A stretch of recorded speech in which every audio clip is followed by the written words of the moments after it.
दोस्तों, क्या आपने कभी ऐसी जगह के बारे में सुना है जहाँ की ज़मीन आज भी चीखती है? गुजरात का मशहूर डूमस बीच।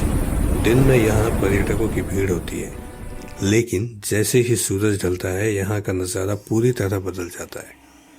लोग कहते हैं कि यहाँ की हवा में आज भी जलती हुई लाशों की गंध आती है। आज की कहानी आपको सोचने पर मजबूर कर देगी कि क्या वाकई कुछ जगह जिंदा लोगों के लिए नहीं बनी होती। डूमस बीच की सबसे अजीब बात है यहाँ की काली रेत।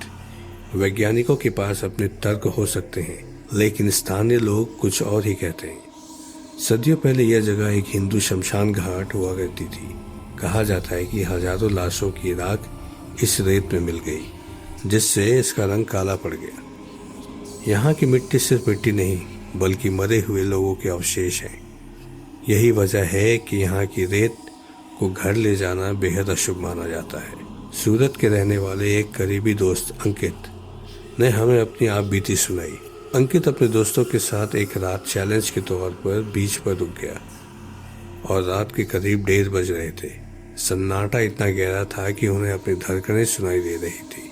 अचानक अंकित को महसूस हुआ कि कोई उसके कान के पास जोर से फुसफुसाया, और जब उसने पीछे मुड़कर देखा तो वहां कोई नहीं था, लेकिन रेत पर पैरों के ताजा निशान बने हुए थे जो समुद्र की तरफ जा रहे थे, जबकि वहां उनके अलावा कोई मौजूद ही नहीं था।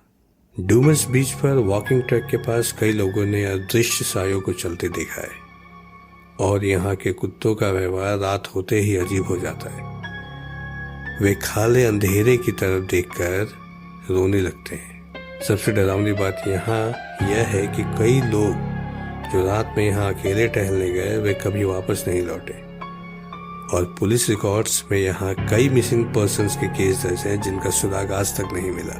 लोग कहते हैं कि अगर आप रात को समुद्र की लहरों की आवाज़ को ध्यान से सुने तो उनमें आपको इंसानी चीखें और रोने की आवाज़ें सुनाई देंगी, जैसे कोई आज भी उस आग में चल रहा हो। क्या डूमस बीच की वो काली रेत उन रूहों की कैद है जो मोक्ष नहीं पा सकी, या यह सब सिर्फ एक वहम है?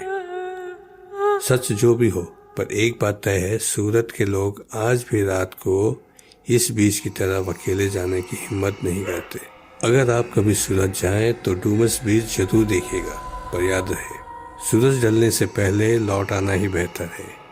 अगर आपके पास भी ऐसी कोई सच्ची घटना है तो हमें नीचे दी गई ईमेल आईडी पर भेजें।